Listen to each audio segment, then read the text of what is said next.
Breaking news right now.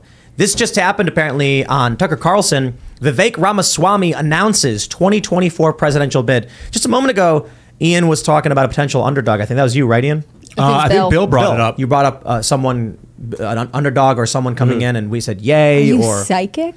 And then literally, like, as you were saying this, it's like 8:20, so it's about half an hour ago.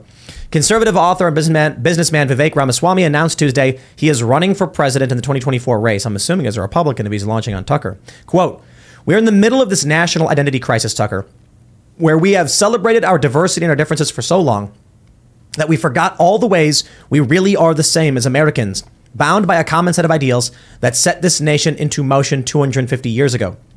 I'm proud to say I'm running for United States president to revive those ideals in this country, those basic rules of the road, meritocracy, the idea you get ahead in this country, not in the color of your skin, but in the content of your character. Our diversity is meaningless if nothing greater binds us together." That's really great. I like the guy. We've had him on the show before, but I got to be honest. DeSantis is as close as you can get to competition to Donald Trump. And even then, it's a long shot. I mean, we see polls that go back and forth, but Trump is consistently the guy.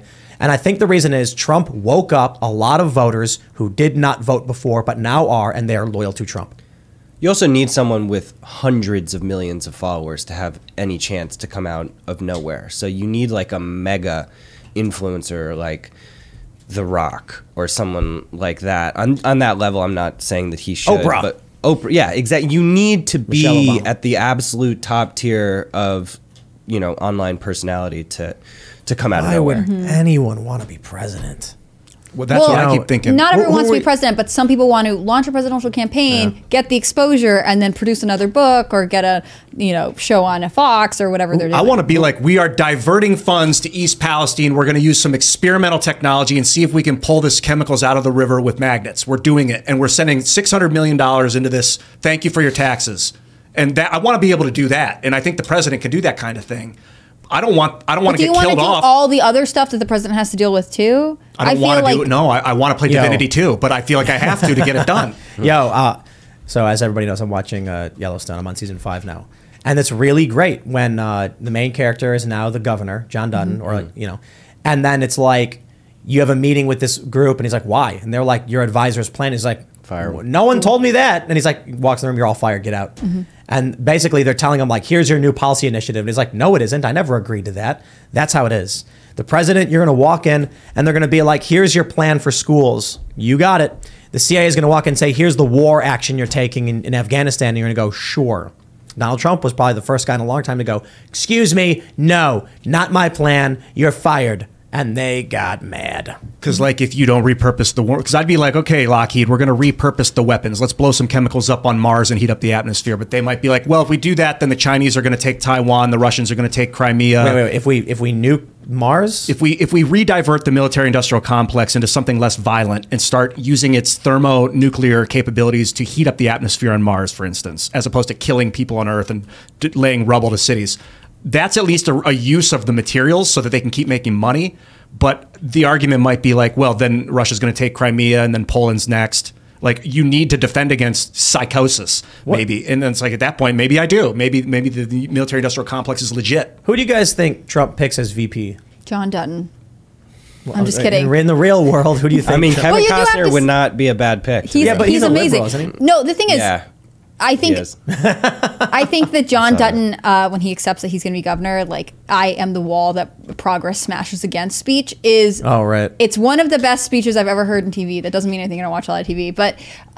Why are people saying that show is woke? I don't get it. I think because that one character, but whatever. The activist lady. Yeah, the daughter-in-law of John Dutton. But because they make him a villain, subtly. John. Yeah. I think I've always rooted for Dutton family when I watch this show, but maybe that's because he's a hero and villain simultaneously. I mean, that's like the subversion. But that's what's interesting about his character. Yeah. Like, the things that he is villainized for wanting, you actually also sympathize with. Like, he wants to protect his family's legacy. I'm not totally kidding when I say John Dutton would be a good VP pick. Like, someone who is dedicated to ideals that Americans feel like have been lost, right? Someone who can openly say that, like, I put my family first, I put my community first. That would really be powerful. I think one of the downsides of Trump is that he is a celebrity. He is extremely wealthy.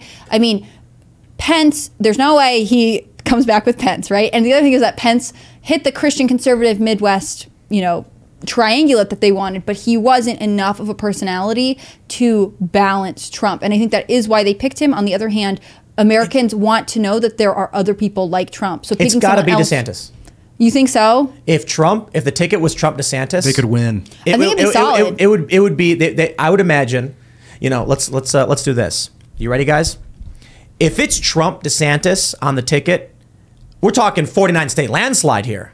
Okay. Now, in all seriousness, you go ahead and clip that, Media Matters or whoever else. I think that you'll see a decent point swing. You might see like a 51% or some. It's not going to be 49, 49.5, 49.8 or whatever. You might actually get 52%. Trump and DeSantis, I think DeSantis gets you a lot of the more moderate people who are like, well, he's going to keep Trump in line a little bit, give him good advice, and he's going to advise on policy better. Plus, being president of the Senate will be really, really great. Donald Trump is the arrogant guy who's going to go and clean house. I think that works. If they team up, that is beyond a winning ticket because Democrats are struggling. Tulsi with Trump? No. I mean, I like Tulsi, but I think she would be a cabinet member. Man. Okay, I'm just gonna. We got a year or so, but you come to me, and you say Donald Trump is running with DeSantis as a VP. Tulsi Gabbard is campaigning for them, planning to be a national security advisor, and I'm just like, whew, swoon for that administration. You know what I mean? It's not perfect, but I talked about this with. I think that this just shows how. Used we are to having bad leaders. I'm sorry. The fact that but I hear what you're saying. Like Tulsi, it's so bad. I don't see Tulsi as presidential because even when you look at her campaign in 2019, 2020, it was very, very much just about the war machine.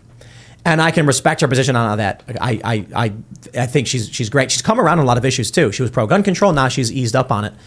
But I see her primarily being the inversion of John Bolton. Somebody you bring in as a national security advisor who is going to help work towards these peace deals in positive ways. I see Ron DeSantis as the COO, a guy who knows how to make these things happen. He's straight to the point. He's in touch.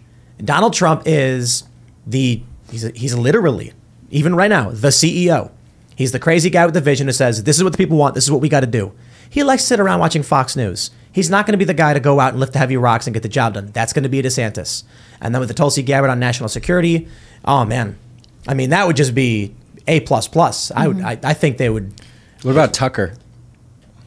Why would Tucker leave what he's doing? Yeah, I don't know. No, he's not a policy guy. Tucker is he's a bard, right? Ian, he's he speaks, people listen. He shares ideas, people listen. But he's not the commander in chief. He's the lookout. You know what I mean? I think there'll be a push for Christie Guinn because she's young, conservative, female. She's from South Dakota. I think you're right. DeSantis is the strongest choice. But if we're just saying who else might come up, and again, she's someone who could have a nice political future. She's very loyal to Trump. But I think DeSantis, it adds to the legacy of like the MAGA movement. I think that's what's hard. People don't know. People who are really behind Trump 100% feel strongly about the call to MAGA, America First, don't know who takes up the crown after Trump runs out of chances to be in office, right? Like if he's reelected, that's his last term. He can't go again. And so naming DeSantis as your VP or again, someone young, someone who seems like they can carry forth this movement, that is a vote for the future for the people who believe in this movement because they saw what happens if there isn't someone to take Donald Trump's place. It's also interesting, like, you remember the Unity project that Brett Weinstein did? And they went after him. They went to censorship and all that. They got censored. But it's also just sad how such a well-intentioned project just like doesn't gain steam. You know, it's like because unless you ride the divide and just take advantage of the hyper politicization on each side, like, for some reason, just being balanced is not interesting to people. It's sad. I think it's like we're in the sports team mentality, though. You have to vote. You have to get really excited about your candidate, and they have to have a brand. They have to feel like you're really buying into something. And when you're neutral, when you want to hear both sides of the argument, when you want to just advise people to come together, it doesn't feel competitive. And although we need it, and although it's important, it doesn't win votes the same way, unfortunately. You think that's just because, well, I think it's because the media wants division, divisiveness to sell clicks and to generate the war fervor. Whether it's the person that you hate or the person that's doing their bidding, they want one of those guys in the spotlight. Yeah, I was looking at a bunch of YouTube content and stuff, and man, it is demoralizing quite a bit.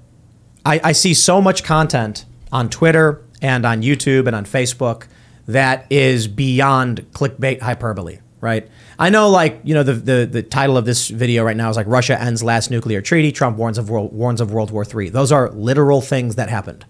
You know, I didn't put the headline World War III is now, Putin threatens nukes, the treaty is over. I said Russia ends last nuclear treaty, he did. Trump warns of World War III, he did.